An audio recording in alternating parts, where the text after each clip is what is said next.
Is it business brew if we're not drinking some coffee? That's right. Okay, I'm gonna get this thing going on Facebook, and we'll get crazy. Oh, hey, there's somebody else sharing their video. Wonderful.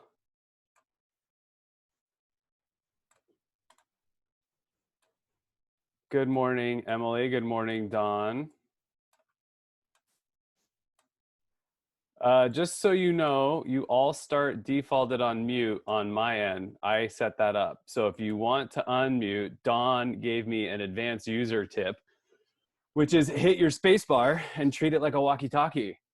So fire away. What we'll do is we'll just go through as people come in, and we'll just do, introductions and try to keep that sort of sense of that, not networking, but hanging out and chit-chatting. And then what we'll probably do, we'll definitely not make it till 7:30 doing that. And then we'll start as soon as we get through all the introductions. I'm just going to run through my list as I see it, Matt, and I'll come back and end on you if that works. So my list, Dawn, you're up first. Good morning. Good morning. Say. You can just tell me, oh, I got it. Name what your business is and how you are, now no conspiracy theories, no railing against the mayor, just how you're managing your stay-at-home experience. Searching for positivity here. Okay, sounds good. Don Snyder, currently with Priority Home Lending and looking for a new opportunity. My method for dealing with the social isolation is I've been building a lot of stuff. Just renovated an entire bathroom in a week. Yeah, lots of time in the garage. I've spent a ton of money on materials, but hey, my house looks nice, so that's good. Nice. Okay, next up on my list for an introduction is Emily. So Emily, who you are, who you're with, and how you're managing. Stay at home. I'm Emily. I'm with Bernardo Wells Architects. I'm the client engagement manager. Josh has helped our company a lot. I think we're almost to our anniversary, Josh. So that's exciting. I'm actually still in the office. We have a skeleton crew here. We hired a new office manager in March, right when everyone was sent home. So I've been onboarding, that's my replacement, onboarding them. So I've definitely been thankful for the social interaction, working as closely as possible with Kenneth. But we are doing the same thing as far as spending money at Home Depot. So we're planning a bathroom renovation before this happens. So we're planting vegetables, working on the house, changing, all the stuff we've wanted to do in the last 2 years. We're getting to do it. My husband actually was sent home for a couple weeks, so I put him to work. Nice. On stuff. So other than that, doing good. I'm optimistic. Excellent. Okay, so a few new people. You're welcome to share your video if you want, by the way. I noticed several of you aren't, so it's up to you. I mean, I know it's early, so not everybody's ready. So I'm going through my list as I see people as they've logged in. It looks like it's alphabetical, so just expect that you'll be asked to introduce yourself at a minimum. And then what we'll do is your name, who you're with, and then how you're managing the stay-at-home. You're not allowed to talk about conspiracy theories or be upset at the governor or the mayor. So next on my list is, I think it's Jeannie. I don't want to get it wrong, but you're up. And then you're, by default, everyone's muted. And so I'll unmute you, or you can unmute yourself. Hi, I'm Jeannie, doing okay. Just like your other guest there, just managing through with home projects and trying to make the most of it. But I'm excited that things might start to shift this month. So excellent. And who are you with, Jeannie? Engage Metalworks. Excellent. Okay, next on the list, I have Jennifer G. Fire away, Jennifer G. Hey, I'm Jennifer, and I work for Architects West. I do graphic design, web design, and I've been doing great. Actually, I'm working from home, and I just took up sewing and I'm trying to make face masks, so that's been kind of fun. So everything's been going great for me. Awesome. Excellent. Glad to Yeah. have you this morning. Next on the list, I have JV Wormer. So not sure. That would be Julie Van Wormer. Okay. I don't know why it picked that name, but Julie Van Wormer with Architects West, and I'm the marketing and business development manager. And like Jenny, I'm working from home, but I go in once a week to our Spokane office to water the plants and just check on nothing. I look at the nice clean desk and just get a sense of peace looking at that clean desk in the office. And then I come back home and I'm working upstairs, and it's a little confined and a little crazy, but things like this are kind of what are getting me through. I've been doing a lot of meetings via Zoom and other methods, and I had no idea that they even existed, but it's been a really useful way to stay connected and then learn information that might be of value for myself and our business. So I'm excited about this one. Awesome. Thanks for, Julie, it's funny you say that, because a couple things that have popped up for me in the last 6 weeks or so. One is I've done a ton of trainings over the last 6 weeks for clients, and I've had to do them by Zoom. And the benefit is that I've recorded them and then made them available afterwards. And it got me thinking, why wasn't I just doing that in the first place? So that everything could be recorded and then they can double back and revisit it, and it just saves everybody time. And then the other thing was, I've seen other clients and other organizations in email chat, like in group email, say, why weren't we doing these before, when they were trying to get so many people from different parts of town or even different parts of the region together in person, when they could probably do a couple of these to fill the gaps. So I'm glad you're taking advantage of it. Yeah, exactly. Okay, my buddy Prince is next. Prince, how are you? Waking up early. Not my cup of tea, but I'm Prince from Black Label, one of the owners of Black Label and Peace Pie. Right now, what we're doing to sustain ourselves is we're doing pizza and beer combos.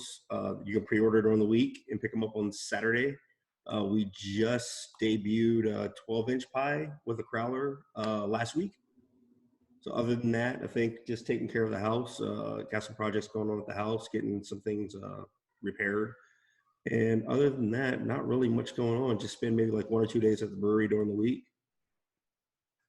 Nice. The deal that they have at Black Label and Peace Pie, it's a 22-inch pie, 2 32-ounce crowlers, a roll of what? For $40 with a roll of toilet paper. With a roll of toilet, best deal in town. It's phenomenal. And then we have the 12-inch pie with 1 crowler and toilet paper for $22. Nice. Yep. All right, good to see you, buddy. All right, next up on my list is Mr. Rob Rowley. Rob, how are you?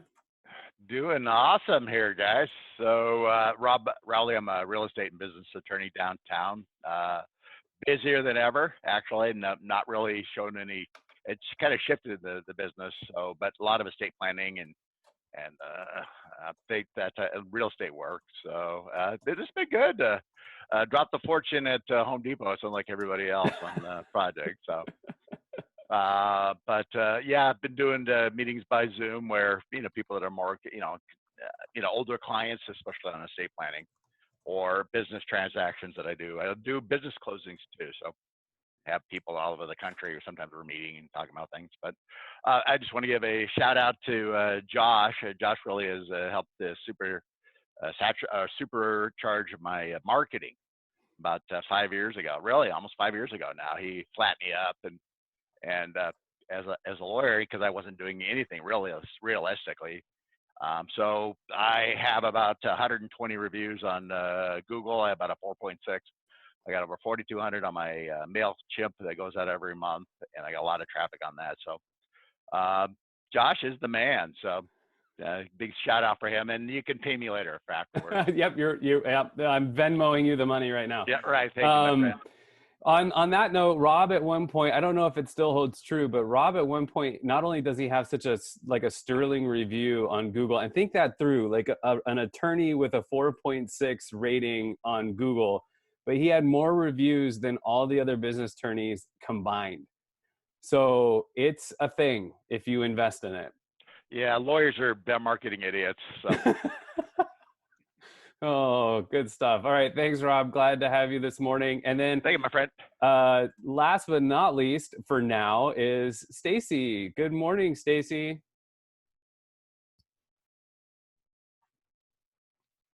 Good morning. My name is Stacy Wells. I'm a program manager at the Next Generation Zone. We're a WorkSource affiliate that specifically serves young adults from 16 to 24. And I'm not minding being at home. My new coworkers are an English Mastiff and a German Shepherd English Mastiff mix. And I actually am enjoying sort of reestablishing myself as the pack leader. And I also have been to Home Depot. I have a new garbage disposal. Yay! Nice. Yeah, and I'm really excited to be joining you guys. We have never had to do any marketing at NextGen, but we're really faced with needing to step that up and let people know how we're working to serve our young people in Spokane with their education and employment goals, because we're still here, but boy, it sure looks different. Yes, it does. And that's a place I'm finding a lot of people. And so a story, just real quick, that I've been trying to tell a lot of people is that just before the Great Depression, Post and Kellogg's had both introduced dry cereal, which was kind of a new thing. So like cereal you add milk to. And when the Depression hit, Post pulled back on their marketing and Kellogg's doubled their marketing. And they invested a lot of it in Rice Krispies, believe it or not. And they saw their revenue or whatever grow by 30% during the Depression.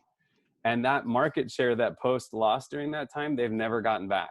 So I try to encourage people that now is the time to be out there telling your story, because people are still engaged in listening. They just may not have the resources to buy your product or service yet. But we know that things, you know, the economy and all these things will come back. We just don't know when. And you just have to make sure people know who you are in the meantime. And that's kind of why that's a great segue for Matt. Matt is here to tell us about how to do that in a video format. So Matt, give us an introduction to yourself, and then you can take it away. Just real quick, if you want to ask a question, by all means, feel free to use the group chat, or if you want, you can, you know, unmute your mic and look for an opportunity. But I'd love it if we just kept our mics muted for the most part, and you know, use the chat tool. And if you want, I can even turn you on after I see your chat, and then we can have you ask the question live. It'll just help us kind of manage this a little bit more. So fire away, Matt. All right, good morning. So my name is Matt Slotemaker, and my company is 12 Acre Films. The name came from the property I live on. So we're out here on 12 acres, kind of between Spokane and Cheney. And if it wasn't for my crappy laptop camera, I'd try to give you a little, no, that's not a very good view. Actually, I'm not going to show you that. It's just a grill. Anyway, so yeah, my company does video production, and I've been doing this in Spokane since 2011 when we moved here. 12 Acre Films started in 2015 when I was working for a company called People to People. They did student travel, a lot of kids going around the world, but most of them going from the United States to Europe for a few weeks, because a lot of people in the United States have family and heritage from Europe, obviously, and it's also a really easy place to travel for Americans who aren't super travel savvy. But anyway, that company shut down in 2015. I was in marketing. I was doing video production for them there, and they laid us all off. And so I just actually celebrated my 5-year anniversary of losing that job. Congratulations. And, oh yeah, thank you. I drank a beer to myself, and it was the kick in the ass I needed to go. And sorry, are we allowed to say those words here? You know, whatever. It's not TV. All right. To go and do my own thing and start my own company. I'd been wanting to do it for a while, but before I lost my job, well, actually, even after I lost the job, we had a 1-year-old, and we'd bought our house about 6 months prior. It was not good timing, but the options on the table, as I could see, Spokane in 2015 didn't have a lot of video production jobs. It doesn't now either, because nobody's making videos, but my options were to leave and go to a bigger metro, Seattle, Portland, Denver, something, hopefully not California, and try to get another in-house job there, or try to blaze my own trail here. And because we just bought our house and we had a good community here, a lot of friends, we didn't want to leave. So it worked. And yeah, like I said, celebrating 5 years and have grown a healthy client base. A lot of my clients, especially early on, were former coworkers, which was a convenient growth tool. I guess it sucks to lose a job. It always hurts financially and emotionally, even to lose a job. And I think a lot of people are experiencing that firsthand now, even if it's not your fault, even if you did nothing wrong, losing a job sucks. So we kind of created a good community together, the few hundred of us that lost our jobs, and so we kept in touch, and have I've mostly benefited from them more than they have from me, because they've been able to hire me to do stuff for them early on. But then picking up other clients and picking up other jobs since then has been a big key to growth. But in terms of what we're talking about here, one thing I'm often telling clients is, if you don't need me, don't, like, if you don't need to pay for like professional video production, figure out if you can do it yourself. Or maybe you go shoot it on your phone or a GoPro, and then you send it to me, and then I can, smash together a quick edit that's going to be a lot cheaper than paying me to come in with cameras and shoot it all yourself. What's that threshold? I mean, like, is there a metric? Is there a line that you see people cross where they go, okay, producing this or making this on my own is fine, but then I'm going to hit this point where, either my production value needs to change or the complexity of what I'm trying to do. But do you see like a common ground there where people go, okay, I've crossed that point and now I need Matt? It's different for every client. Sometimes I talk to people and I just say, I don't think you need me right now. And they go on and they do it themselves. And they, I don't hear from them ever again. That has totally happened. And I'm really happy with that, because that means that the money that they would have spent on me, they're spending on themselves and their own business. Mm-hmm. And quite frankly, generally speaking, those wouldn't have been big budgets that would have, been super helpful to the business anyway. So in that sense, I'm happy to help somebody else, give them good advice, set them on the right path, and everybody wins. So the threshold, though, would be, it really depends on each client, and I often leave it up to them to make their own decision about what that determination is. Some clients will, like Nick's Boots is an example. They make boots. They make good boots, and I've done several videos for them. One of them just kind of like branding the company, like, this is who Nick's Boots is. And then some customer testimonials, going out there with people who wear their boots and kind of getting their story. And then some in their factory, which is over by Home Depot. If you guys go to Home Depot in the Valley, you drive by Nick's Boots. It's right there on the other side of the highway, off Sprague. And helping them communicate to their customers how to size and how to order a boot, and what kind of different leathers and boot styles there are available.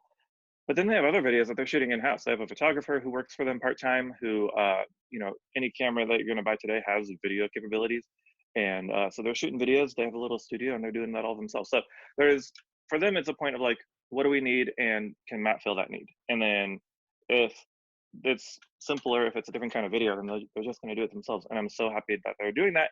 And it's fun for me to see what pops up on their feed sometimes, because I'm not always expecting it to be a video that I shot.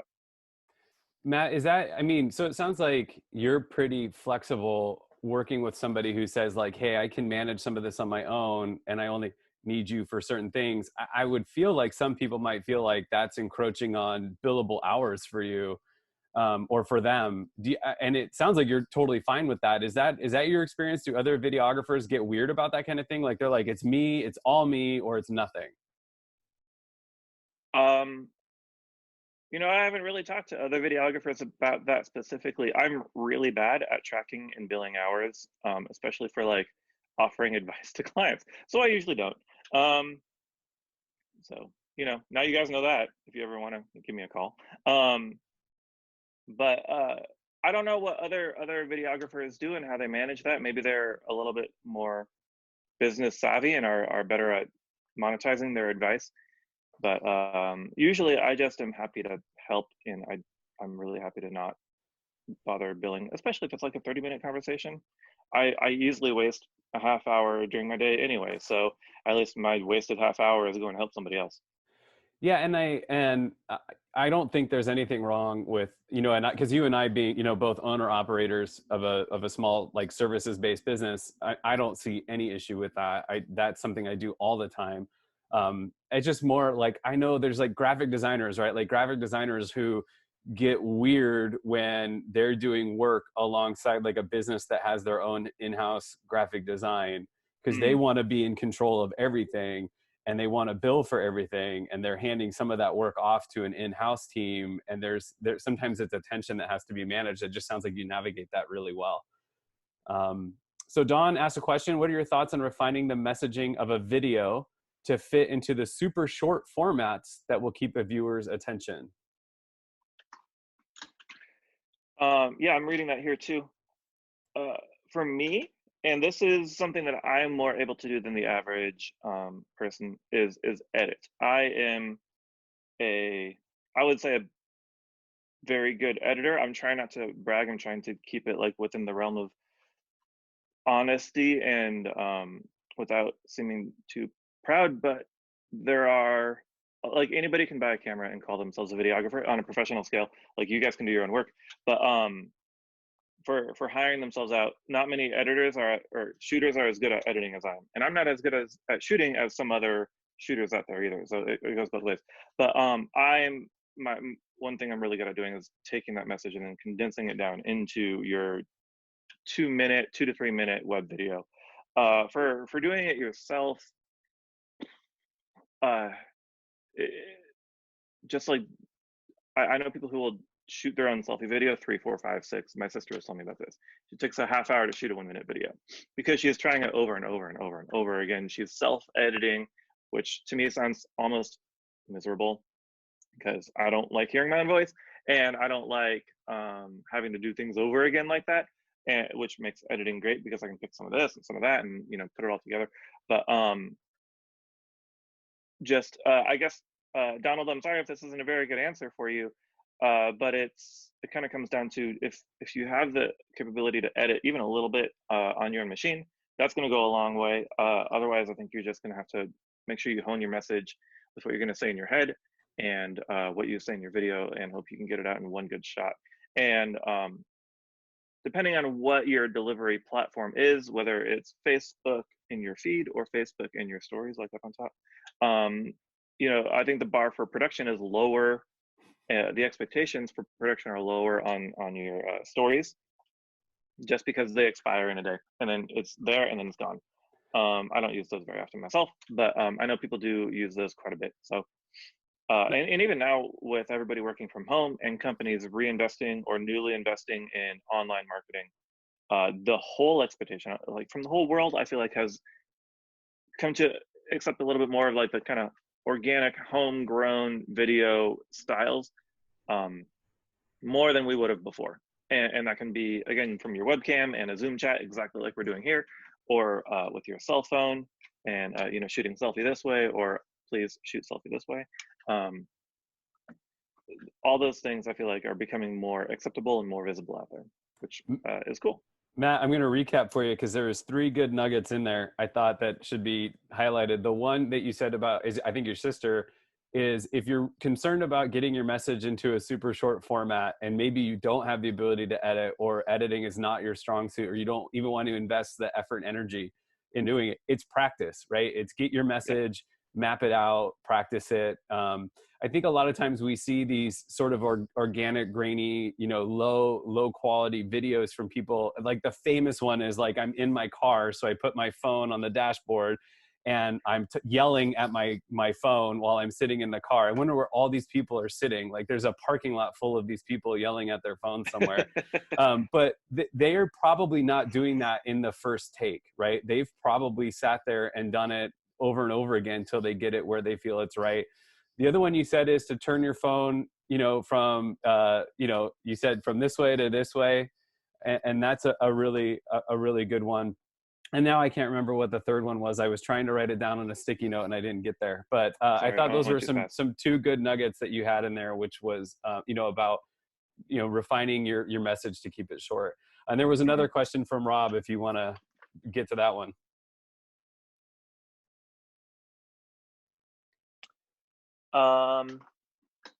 My clients own the work that, especially that I give them, right, the final product.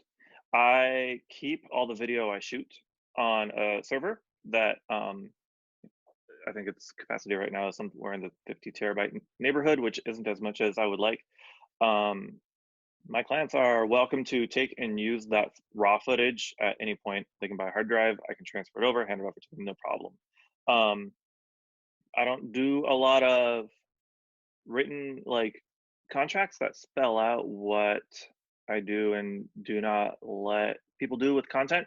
I've had clients say, I don't want to do a contract, those end up getting causing more problem than they do. You're a lawyer, so you probably disagree with that. But usually, I'm open and happy to share footage with clients if they want it. I store it, I say indefinitely until my house burns down or I die. So it's always here. I'm not deleting things, and that's kind of how that goes. And Josh, I want to rewind. For the phone selfie mode, I do for video and for traditional how people experience video, recommend holding it sideways. And for framing, I'm actually not doing a good job here, is keep your head in the top third, right? So the rule of thirds. That's not a very good third on the bottom, like there.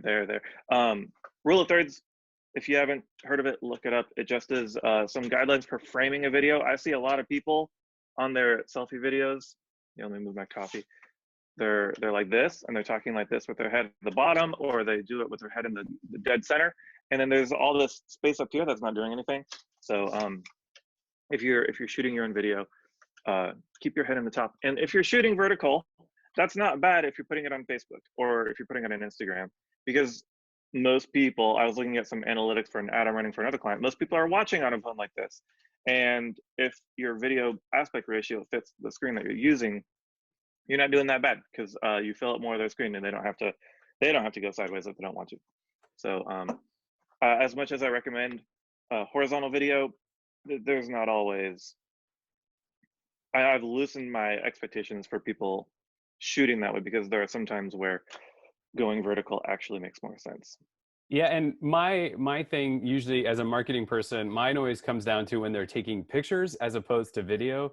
When you're taking a picture this way and then they zoom in on the camera, it's a much less usable picture on the back end, because I can't crop it to fit where I need it to, because they've already zoomed in. And so I'm always telling clients, like, if you're going to take pictures, for whatever, your phone's going to take a pretty big picture that can be used in several formats. Don't zoom in. We'll do that later. Take it, the horizontal, and take a bunch. And then the other one is just file transfer. It's make sure you send the highest quality picture that your phone lets you. And most people pick like low because they're still so concerned. We're like been trained and conditioned to think about data. So they're like, oh, I'll send the lowest quality picture because data, and then you get something that's not very usable. Does that same thing happen with video that you see? Like if somebody takes a bunch of video on their phone and they're like, hey, I don't have the time to put this together, can you put this together? Does quality become an issue? Like, do you see that? Quality is always an issue, and I told anybody who's transferring anything to me that I'm greedy and I want all the pixels. I want all the bits and the bytes and the megabytes. I want everything. I want it as big and as bulky as you can, because that's going to give me the best quality to work with. Downloading a video off Facebook is not that. Downloading a photo from Facebook is not good at all. The Facebook, they want to be fast. They want to be available, and they don't want to bog down your Wi-Fi or your cellular connection or your cellular network. So they compress everything to hell, and it's awful. So, I don't know how it works as well with Android users, but I know for iOS users like myself, especially if you're on a Mac, there's a tool called image capture on your phone, and you just go lightning into your phone, lightning into your laptop or your iMac or whatever you have. If you have a Mac Pro, good on you. You have more money than I do.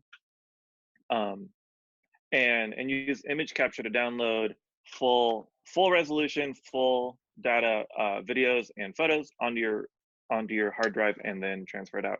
And then there's also settings in your phone to maintain or retain the highest quality as well. So you can go into your settings and your photo and video settings and make sure, like mine shoots 4K, which I've never, like I shoot 4K because I'm a videographer and I feel like I should, but also I didn't buy the bigger storage on my phone, so it's full. And I have to keep deleting apps or just offloading all my stuff so that it doesn't, so I can take more stuff later with my kids or whatever I'm doing, but I'm not doing anything professional, so I really should change that. But anyway, back to image capture. And then for Android, I'm sure there's an equivalent for it. If you're transferring over the internet, oftentimes it's without even asking you, without even telling you, it's reducing the quality. And that even can happen on apps that maybe you don't think it is. So, but what I've recommended is if you're going to transfer it from your phone, there is an app called WeTransfer. Here, I'll just, .com, there it is in the messages. Nope, that's not the right one. WeTransfer. Yeah, that's the one. Okay. WeTransfer is good for there's an app and it makes it really easy. You just touch the one you want to send and then you say who you want to send it to and they can download it. You can even send it to yourself if you don't want to transfer over some USB or Lightning cable. Here's another question. Process to get reviews posted on Google Yelp. You know, there are many bidding platforms out there that let me respond to requests for work online, either in my area or nationwide. Think like Fiverr or Upwork, but more specific to video. Fiverr and Upwork do video, but their global reach means I'm competing with people who can work for pennies and dollars in India. And often the kind of work that's being looked for is of a quality that it makes more sense for you to hire somebody in India to do it because it's pretty simple. So on these bidding platforms, they're often asking me for reviews from clients, and I never follow through. And this is partly bad marketing on my part. Partly I don't feel like bothering my clients to review me. I feel like they've already done their part in supporting my business and trusting me to make good work for them. And it feels a little weird asking them to review me, but that's probably just me being kind of shy. And so I don't. And because of that, I have very few reviews on like Facebook, Google, Yelp, and the like. But I don't, and maybe this is again a failure of marketing, is I don't get a lot of work from my website or from Facebook, Google. Video production is a different beast in a lot of ways, and how people find the kind of providers that they want to work with.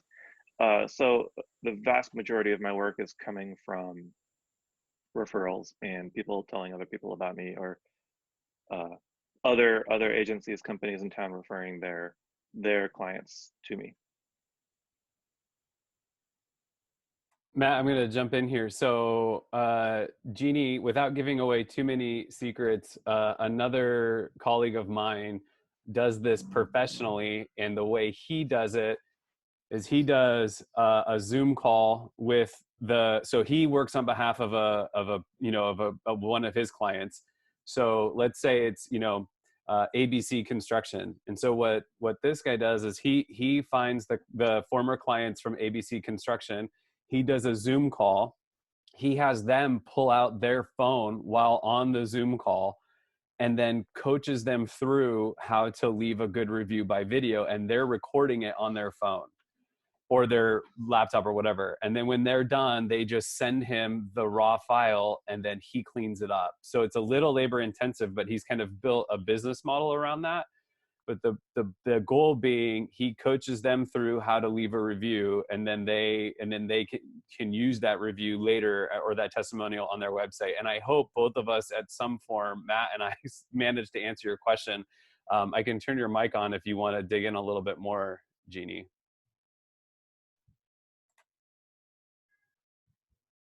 Did we get it? I guess we answered it. We're good. Okay. Cool. So, and the trick though with like reviews in that format are, we get the review, like I would say there's like, as good as a testimonial is on video, and I would encourage you to do that, there's also something to be said for the power of a review written on Google or Facebook, because those are evergreen. They stay there. They don't go away. People can see those. And then I wanted to respond to something you said, Matt. If you have found what works for you in your marketing and sales process and you continue to find new business, I would not consider not being good at your website a failure. I would just say that that's not what drives your business, and you've found what drives your business. I would just say, you know, it's an avenue to be explored, but if you found what works for you, keep doing it. And then there's another question. Yeah, there is. And to respond to what you were just saying, Josh, I think actually a good website and some good marketing on my part would increase my visibility for people who are just looking for looking organically out there for work, and I'm just missing those opportunities, and those are going to other companies. And I know some of those other companies, so I don't always feel bad about it, because there are some other great videographers and video production companies out there. But hey, if they come to me, all the better. All right, so what's our question? Who don't convert to payable? Oh yeah, okay, yeah. That wouldn't be bad. And actually, I've heard of people also doing like a review process at the end of projects.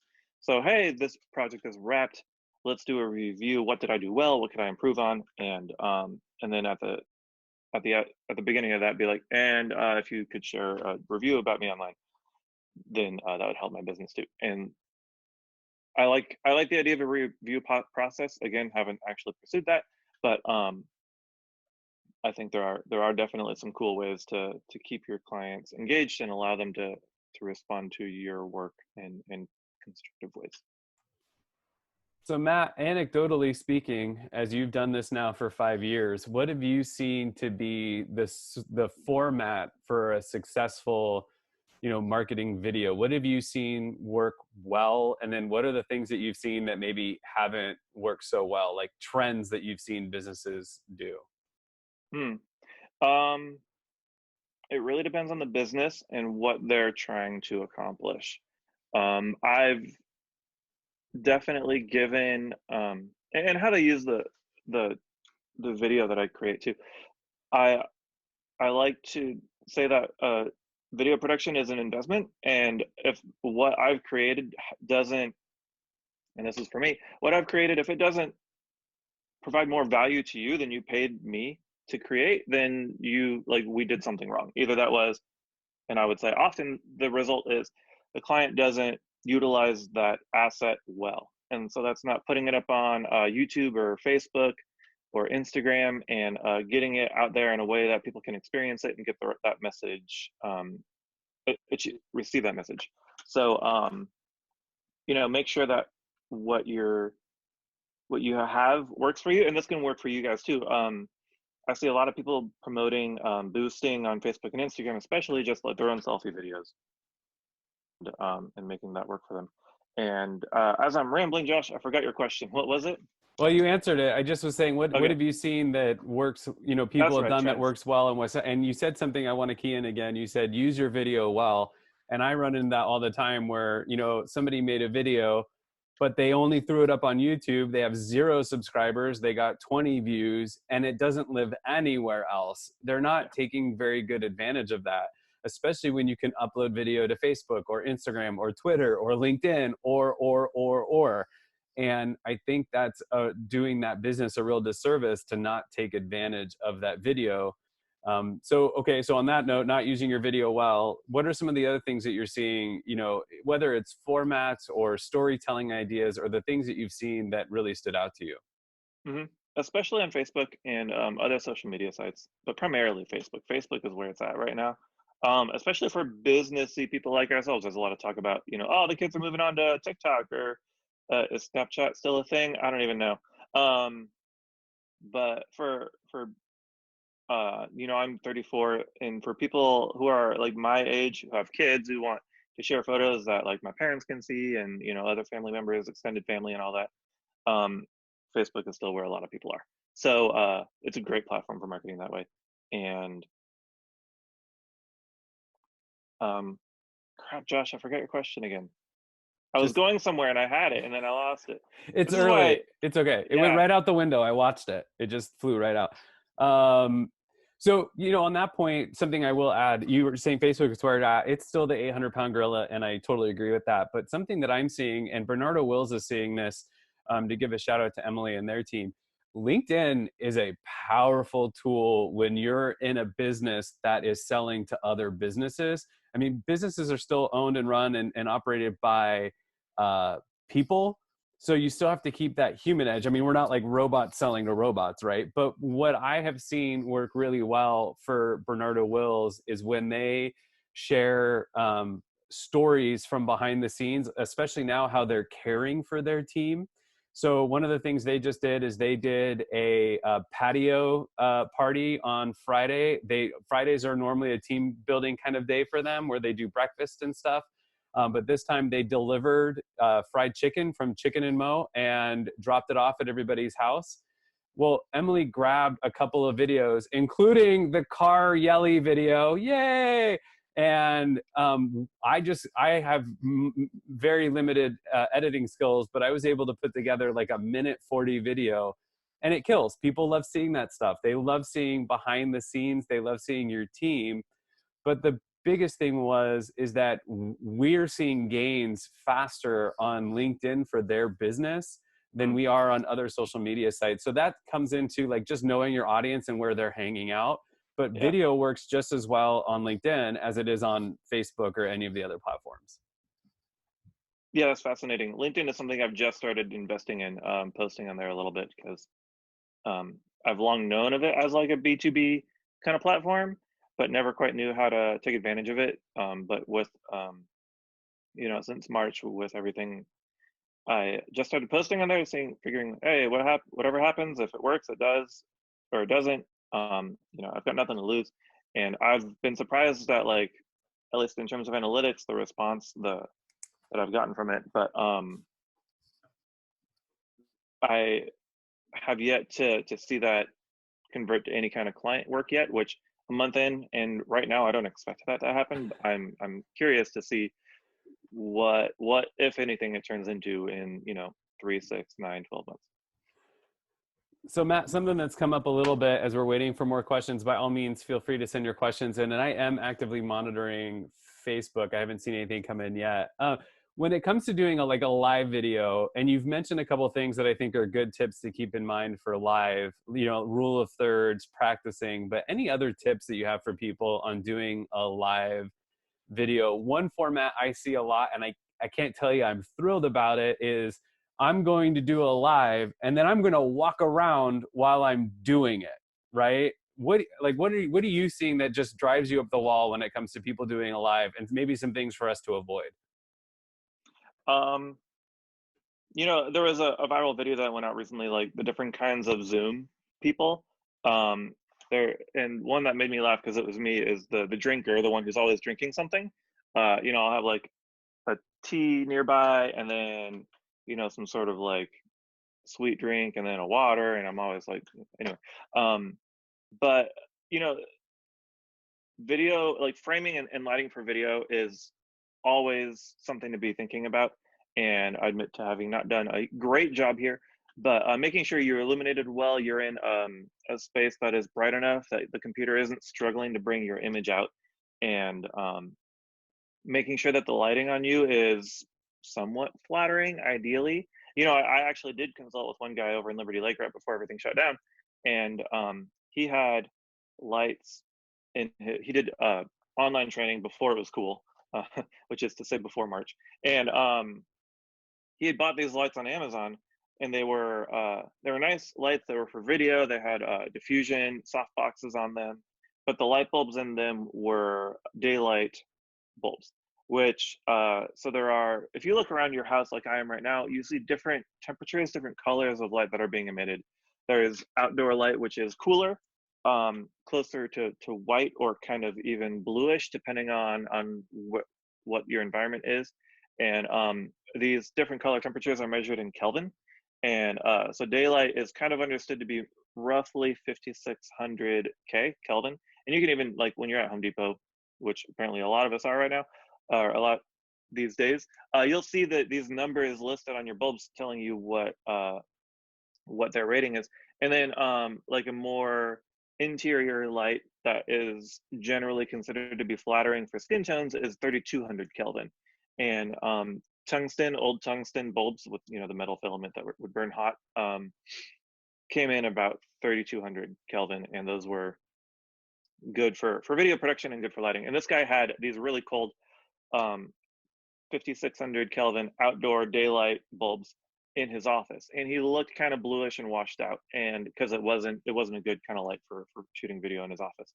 So all that to say, when you're thinking of shooting your own video, make sure your lighting is good, or do your best to get good lighting. That could even be taking, you know, if you have a lamp, like a floor lamp with a light in it, just, you know, point it at you from like next to the screen, and it'll help your face be illuminated a little bit.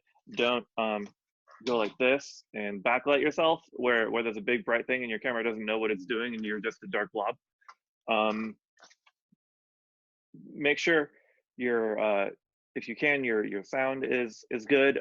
I've got my AirPods and I think they sound all right, but you know, if I were to take them off and be sitting, you know, 10 feet away from the laptop and shouting at you, that's going to sound like an echoey mess. So all these things go toward helping your video sound and look good.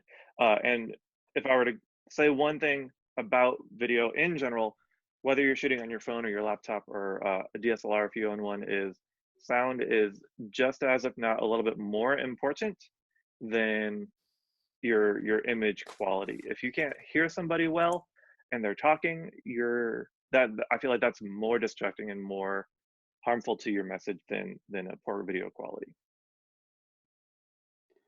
That's a good tip. I find, you know, you don't have to, I don't think, invest in a, you know, a podcasting mic or whatever, unless you really want to. I mean, I know those are like everyone has a podcast now. And I saw somebody post that like not having a podcast is the new having a podcast.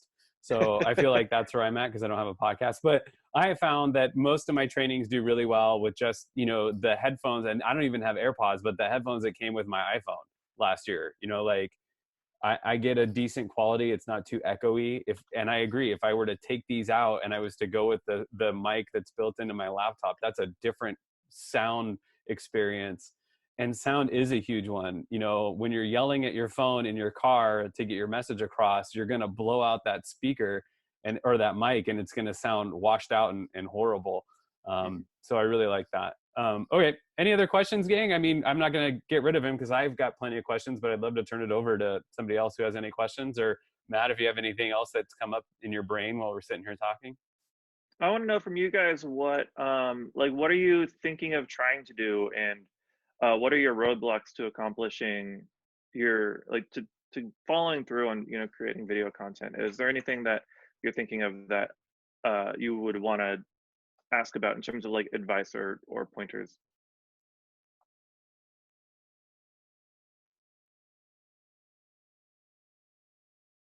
All right. I was going to wait it out. Don tells me I have a problem being quiet, and that I should let the still hang longer. Okay. I'll drink some coffee.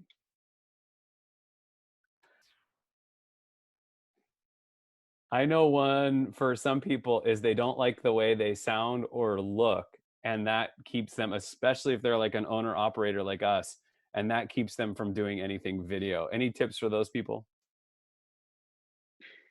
I joke, especially when I'm doing interviews, that the reason I picked the career I did is so that I wouldn't have to be the one in front of the camera, because I hate that too. I don't like the sound of my voice. I don't like editing myself. I've only done it a couple times and I avoid it at all costs. So in that sense, I get it. I know where you're coming from. It is not fun. My only comfort is knowing that whatever I am hearing, Adam Driver, I've heard about that. There was somebody else who was doing an interview who walked out when they were asked about something about watching their own movies. I forget who it was. And my only comfort is knowing that whatever I sound like is what my wife and my children and my friends hear all the time. And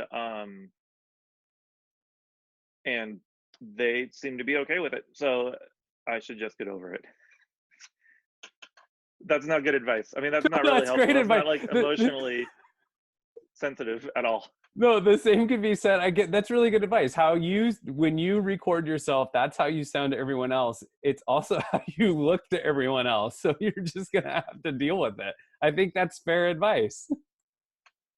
Yeah, they love me anyway, so I should be okay with myself a little bit more.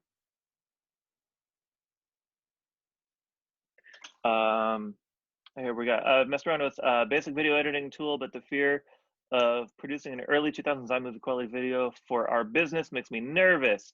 Any tutorials or basic trainings for us non-pros? Well, iMovie is actually, I think, a capable NLE, nonlinear editing, which is any digital editing now. It's a capable editing program. I myself would have a hard time using it because I think they've kind of mixed up how they do editing a little bit. And I'm working in a system that is based on like some legacies of editing programs that have been updated over time, but kind of still harken back to the old days of like reel to reel. And I don't fully understand actually all those connections. But that to say, Apple with iMovie and then again with Final Cut 10 has kind of really remixed and changed what editing can look like. And for people who are just getting into it, I hear it's very nice and a lot easier to jump into than what I'm used to. And when I gesture over here, it's because my workstation, which doesn't have the webcam, is up and there's a project that I'm editing right now. So don't be afraid to jump into it and don't be afraid to work in iMovie or for that matter Windows Movie Maker. If you're afraid it'll look old, I think that old look is more a factor of what kind of camera you're shooting on. If you're shooting with a old camcorder with a tape deck, yeah, it's going to look old. Don't use star wipes. Don't use those fancy filters and transitions. Just use a simple fade or just jump cut. That's what I do more often than not, and it looks fine. Pick a good song. Make sure your song isn't too loud, and you're in good territory there. My husband runs a custom metal fab business. What tips do you have for using Instagram as a marketing platform? Construction, fabrication. A good friend of mine is Old Hat Workshop, and he does carpentry and woodwork and cabinets and stuff. People eat that stuff up. People love seeing what you're doing with your hands, what you're creating, what you're working on. Just shoot it and get a GoPro, show the business. Exactly right, Josh. Show what you're working on, show your process, talk about your thoughts going into it. That can be again stories, that can be just short little videos. A former coworker of mine started it's kind of like carpentry woodwork oriented, but he uses epoxies and he pours them in or over pieces of wood to make like countertops and tabletops. And I actually had, because we already know each other, I was following him on Instagram and I saw some of these like really fascinating videos. He just puts the camera there and then he pours the epoxy in and it's like this river of epoxy flowing by. And it's so cool. And like, it's a very simple video, but it is fascinating to watch. And, kind of that online, oddly satisfying hashtag meme that you'll see sometimes. Like, it's just a really simple video, but it is very pleasant to watch. And so the same with metalworking. You got sparks, you got torches, and saws and whatever else. I don't know exactly what you guys are working on, but people just love that. And if you put it out there, people are going to appreciate it. It's one of the few businesses where I would say you can just put it out there and somebody's going to enjoy it. The same actually goes for Nick's boots. It's leather. It's very tactile. It's very rugged and cool, and people just enjoy watching what they're doing. And on that note too, I think a lot of times people forget, you're in it and you're working in it and you see it, like Prince at the brewery, how often they see beer being made and they forget that most of us don't know what that looks like. And so showing some of that stuff, even though you're 100% used to it and you're maybe even tired of it, doesn't mean that we are. I mean, you're the only one who sees it every day. So getting over that hump too, and just being okay with showing your business more, even though you're like, oh, it's like, who cares? It's just epoxy in a thing, but it's visually cool to other people. Yeah. filming the brewery. Editing is the biggest hurdle. Getting together and creating a mood that is not, at least for me. Okay. Yeah, editing. I actually spent several hours with a client. He's maybe like 50, so he's young enough that he could that he's been around computers most of his life, or at least like been in the world while computers existed for most of his life. But when it came to like showing him how to edit, we spent probably 20 hours together, walking him through how to, transfer the footage off a camera and put it in the computer in the program and do a really simple edit. And I don't know how much of it stuck, but I do see them posting videos on the regular, so they're doing something. But editing, like, I'll say this, there are lots of tools online. YouTube is great for tutorials on whatever program you're using. Somebody out there has done it. I myself use Adobe Suite programs, so anything Adobe is usually what I'm using.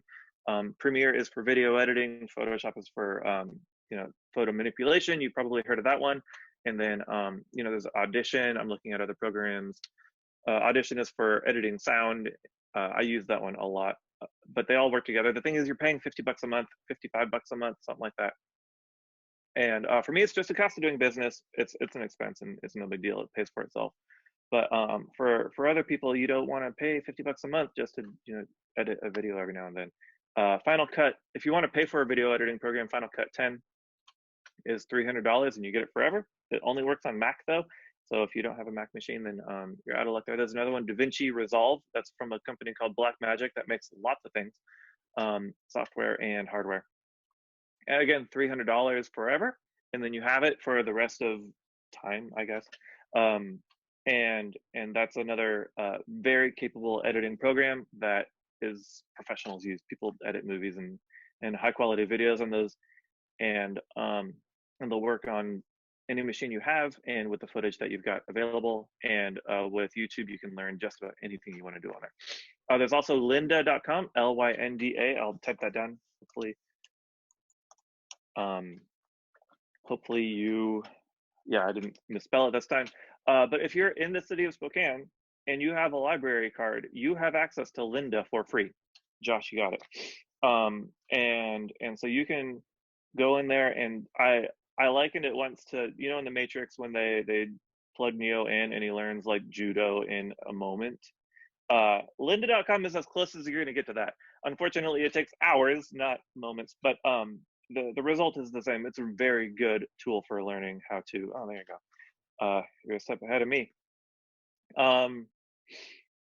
It's as close as we're going to get right now to being able to just learn something on an instant. They give you the project file so you can work on your computer along with the video, and it's just a really good way to learn because you're kind of hands-on and working along with the presenter at the same time.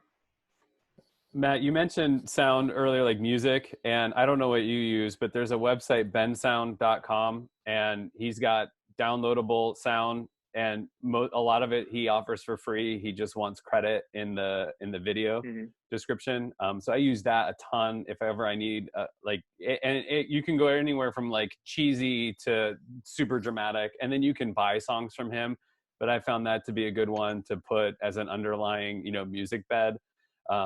But again, that's, now we're adding in one more thing for Prince to think about. And so maybe, Prince, you think about, you capture all the video and you budget item, somebody, like Matt to just put it all together and make it look pretty.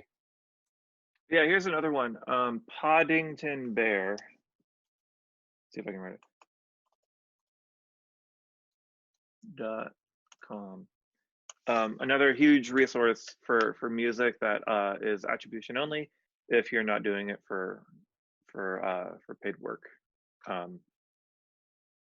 Yeah, he's got a lot of stuff. Cool. Yeah. Here, let me just write my name for Prince there. Matt, Josh, you can 12acrefilms.com.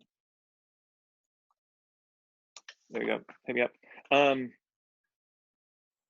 Yeah, so Were there any other questions, Josh? I don't remember. Where are we in our?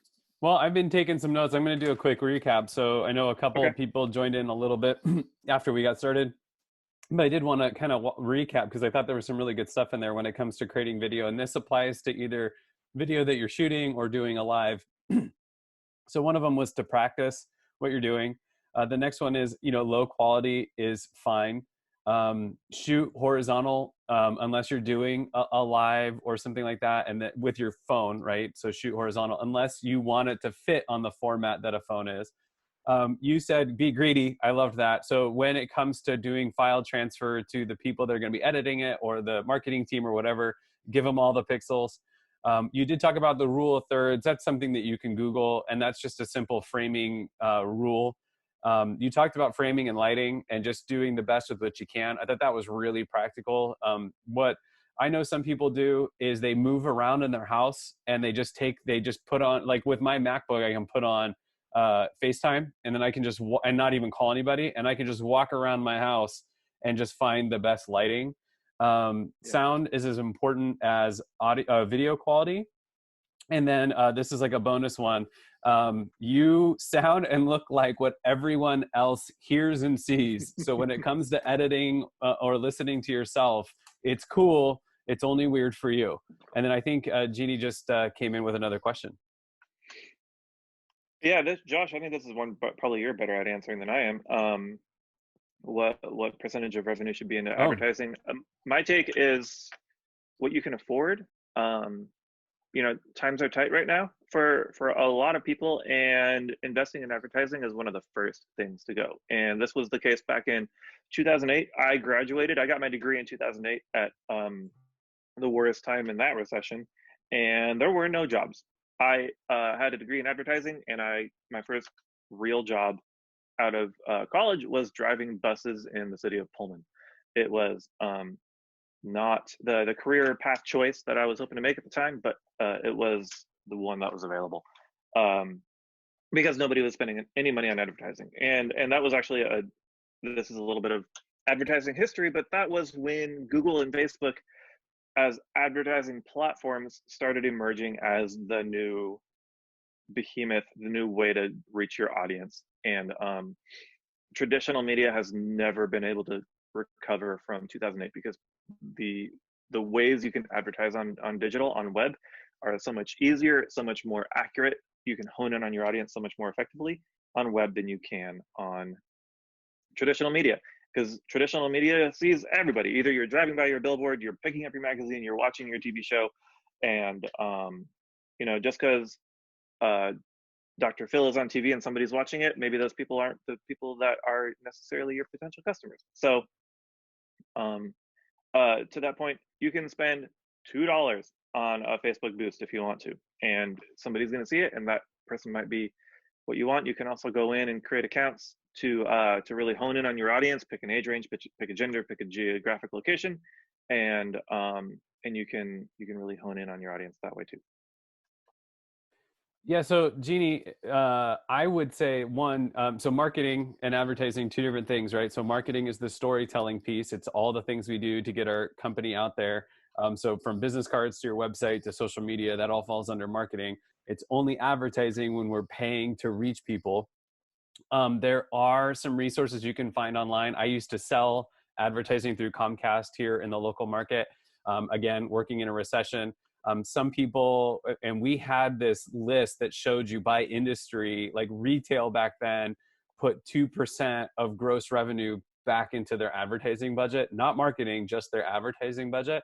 So you can find that kind of stuff. But what I would say is don't ever stop marketing, no matter what. Tell your story, because Facebook, sending a newsletter, your website, a blog, all that stuff is time, and you should know what your time is worth. But there's not like a hard cost associated with doing those things. When it comes to advertising, I think Matt's spot on. You got to find the budget that works for you, because these self-serve ad platforms like Facebook, like Google, even Spotify, make it so easy for you to find the budget and the customer that work for you to maximize your dollars. And then it's a lot of A/B testing and finding out what works. I still find that Facebook dollar for dollar is your best money spent on advertising. you get a lot of what we call reach. You'll get a lot of impressions, a lot of eyeballs. You have to be really careful to monitor your conversion rate, but that's a whole nother conversation. Looks like Chris Wood, traditional advertising was only 50% effective. It just didn't know what 50%. Digital advertising is 90% effective. And I would say that's pretty, I mean, what I can tell you is if I run a TV ad, I can't guarantee how many eyeballs saw that. But when I run a Facebook ad, you have to trust Facebook's numbers, but you can verify that information, and you can verify it not just through the data that Facebook gives you, but if you're trying to drive traffic to your website, you can verify it in that. If it's a video, you can verify it with the number of views you had. And then this is where I jump in and say, you also have to pay attention to the anecdotal evidence. There's a lot of people who are on Facebook who are going to watch your stuff and they're going to see your posts. They're never going to click like, they're never going to comment, but they're going to tell you in real life that they saw your stuff. And so you have to be paying attention to that anecdotal evidence as well. Matt, anything you want to jump in with there? You pretty much nailed it on the head. I think I have a hard time seeing how. So last week with a local gentleman named Rick Clark, I shot a video early in April, edited it and released it as like a mini documentary. And that thing, I released 2 parts. The first part did really well analytics wise. It's got north of 10,000 views now, like of the 3-second views, which is fantastic. That's like blown away my reach and on my Facebook page, one of my analytics is more than 1,000,000% increase from like a previous period to the current period, because I don't post a lot. I don't put a lot out there on Facebook. A lot of my work, you know, it goes to the clients and I want them to be able to share it and increase their business. And I hesitate to use that for my own business. So this is a personal project. It was just for fun, pro bono. And it made a big splash and it was really cool, but I don't know what, how that's actually going to convert to any business. So to that point, you can reach a lot of people, you can put a lot out there, and they may not convert for your business in any kind of meaningful way. And I don't, this is a Josh question, really. This is almost me tossing out a question for you guys, but like, I don't know yet for every company and every business how putting content out there necessarily converts to like business coming in. But it's definitely good to put it out there anyway, because somebody is going to see it, and somebody out there is, you know, that potential customer. Well, this taps into a larger conversation, but we can touch on it, which is if you're not tracking your data, and I do it weekly, if you're not tracking your data, your information week in, week out, and I'm talking marketing and sales, then you're not going to have any idea of what works. So back, you know, I rewind in my business back to the end of 2017, going into 2018, all of 2018, and it's a long story, but basically my business stumbled hard and it wasn't recovering to the level that I wanted it to recover or was expecting it to recover. So by August, and I'd been tracking my marketing data from almost day one, but I was never being intentional to track my sales and my sales activity. And so by August of 2018, I started tracking that sales activity. Just how many clients did I have in the hopper? How many prospects? How many meetings was I going to? And some of that stuff. And what I found is just the simple act of tracking my marketing data in conjunction with my sales data, I started seeing my prospect list and my client list just grow exponentially. And I didn't change anything. I just was holding myself more accountable. But now that I have, you know, a year and a half of data, I can look back and I can see what things work and drive my business. And I know what are the most successful things that I can do to market and advertise. And as much as posting in general, I'm a huge advocate of just being active on social media and being active in your newsletter and blogging. What I know drives my business, and this is, Matt, why I was telling you what you're doing works, you know, don't be too worried about it, is doing workshops and presentations and being out in public. That's the best thing I can do to drive business for myself. And I wasn't tracking that data and I wasn't tracking the information. So you've got to just find, if you're posting videos as a part of your strategy, then you need to be tracking all the other data points so that you can decide is video working or not. And I'll give another example of this real quick. I've had a client in the past that they were a physical therapy group, but they also they had a fitness studio, and their fitness studio, all their classes you had to book online. And looking back, I didn't pay attention, but I mark every time a client experiences a good week on social media. So I have like a metric that I set for each client. And then when they pass that threshold, I highlight that week as a good week. I looked back over the past year for this client and found that every time they had a good week on social media, the following week, they saw an increase in sales for the fitness studio. And it made the correlation that to be active on social media and get good content in front of people led to an increase in sales the following week. And the only way they would have known that is if they tracked. They didn't know. In fact, when I told them, I almost had to prove it to them, you know, and show them the data. But that's because so many business owners and business operators run with that gut. Like, I feel like it's not working versus I'll prove that it's working or not working, right? And then on that note, we'll transition because it looks like Prince has another question.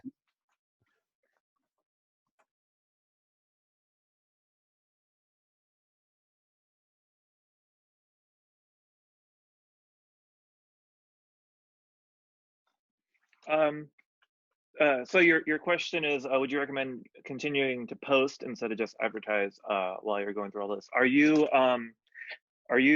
working? Are you in the? I mean, I've seen through, I think, Quick Clark actually, that you guys are still making pizza and selling beers right now. So you're in the restaurant and you're cooking and brewing and all that. Is that right? Then yeah, I think right now more than ever people are aware of restaurants and aware of your plight and aware of what you're doing and invested in your success. And you know, I think it would be great for you to be able to take advantage of that by putting content out there that can keep people engaged and let them know that you're open and you're taking orders and you want to be available for your business is open and you're available, I guess. And one of the things to consider doing, Prince, too, is doing a lot of thank yous. So I know, because they were a client, the owner of the Onion, and they shut both Frank's Diner and the Onions down and closed for like a month. I think they closed for all of April. And he then put it out there that they were considering opening a limited menu. And their big thing is that they source a lot of their products locally, and a lot of the products they can't get. So the owner on his personal page just said, hey, if we threw out a limited menu between Frank's and the Onion, and we weren't able to get the stuff that you're used to, but we were able to get some food out there, would you be interested? And it blew up. It blew up on him.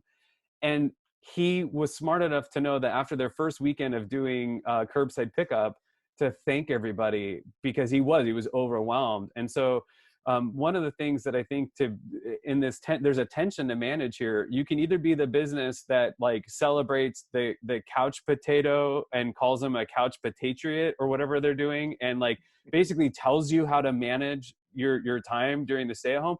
Or you can be the business that says, we're just trying to survive like everyone else, and we're thankful when you support us, because that's a more genuine message that people are responding to. And so that kind of comes back to what Matt and I have been talking about, is like that storytelling piece.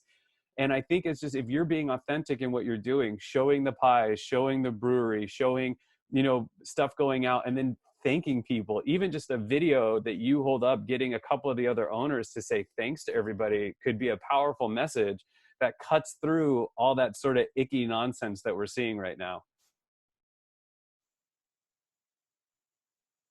Any thoughts, Matt? Yeah, everything you said is spot on. Authenticity right now is probably the most important tone you can take. And I think this is outside of a pandemic. Authenticity is key. People want to know you're honest. People want to know you're real. There's too much fakeness on social media and on the internet. Anybody can put up a front. Anybody can make themselves look like something. But if you're honest and authentic with who you are and what you're doing, people respond to that so well. It's such a breath of fresh air. And for any business trying to put themselves out there, that's my first recommendation, is just be real. Yeah, I agree with that. All right, still quite a few of us on. Any other questions for Matt before we head out this morning? We typically traditionally go to 8:30 with a business brew, but I'm kind of taking things as they come this morning. I was shocked to make it this long, to be honest with you, not because the content isn't good, just because it's early, and like an hour and a half when you're live doesn't seem that long, but on a Zoom could probably feel like a lifetime. Any other questions for Matt?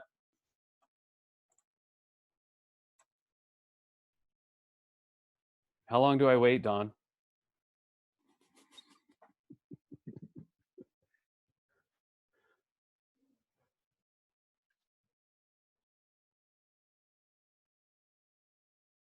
Okay, good. As long as I have Dawn's approval, then we'll wind it down.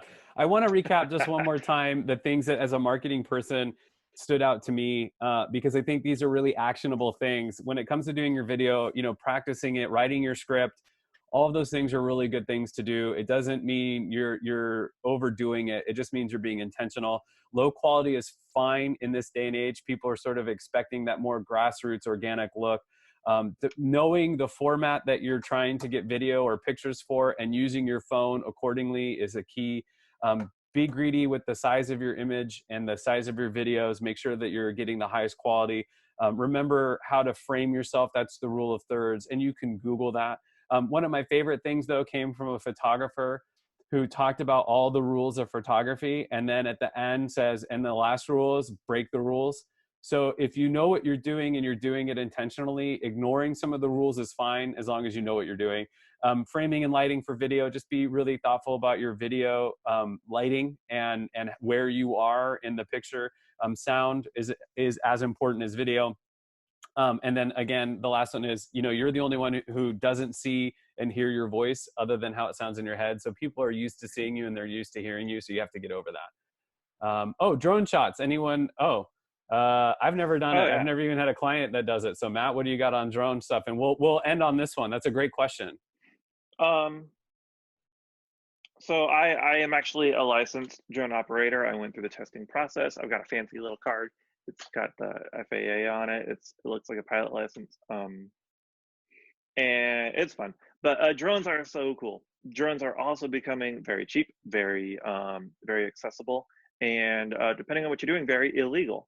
And you got to be careful because you can't fly too close to an airport. You can't fly too high off the ground. You can't fly over people. You can't do a lot of things because drones are, they have propellers and they're spinning and they're fast and they're kind of sharp and they can do damage.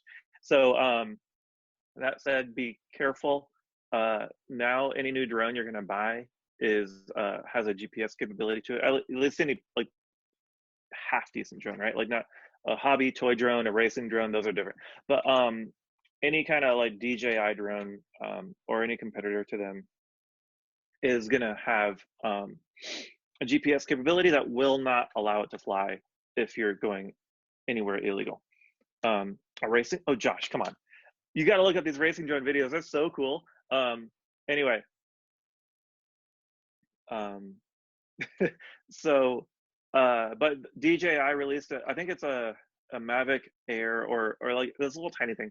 And it's so small, it's so light that it actually comes in under, maybe it's a Mavic Mini. I'm not sure which one it's called, but it's so light and so small that it falls just below the FAA's requirements for a licensed drone. So you don't need a license to fly it. It still takes pictures. It still shoots video. And presumably it can't hurt you that bad if it hits you. Look at that. It's so small. It's tiny. And they're very impressive little things. So, you know, if you want a cool thing, if you want a different perspective on your photos and your videos of what you're doing, you can't go wrong with a drone. But you know, they're becoming more common. So I know in bigger cities like San Francisco, LA, where high-end video production is more of a thing, and people have more money to spend on those, drones are like everywhere, and people are tired of seeing drones buzzing around. That's not the case in Spokane. Lucky for us, there's still kind of a novelty. They're still kind of cool. When I do fly one, I've got a big one. People come and check it out, and they look over my shoulder at the screen and see what I'm looking at and stuff. It's fun. They're just really cool, and they're a great tool for just having that different perspective, because you don't see the world from top down, other than like satellites or when you're in an airplane. All right. Well, on that note, Matt, we'll cut you loose. Thanks to everyone who's on the call. I appreciate everyone joining us this morning. I'm hoping to do these virtually until we can get back to doing them in the real world. So the next one will be the first Thursday of June. I am also, just a mini plug, doing workshops. I'm trying to do workshops every Friday at 2 p.m. So if you have time, join me for that. Otherwise, Matt, I really appreciate your time. Thank you for joining us. And thanks everyone who managed to jump on. I hope you enjoyed it and found it as valuable as I did. I thought it was great. Cool. Well, thank you, Josh, for having me. This has been fun.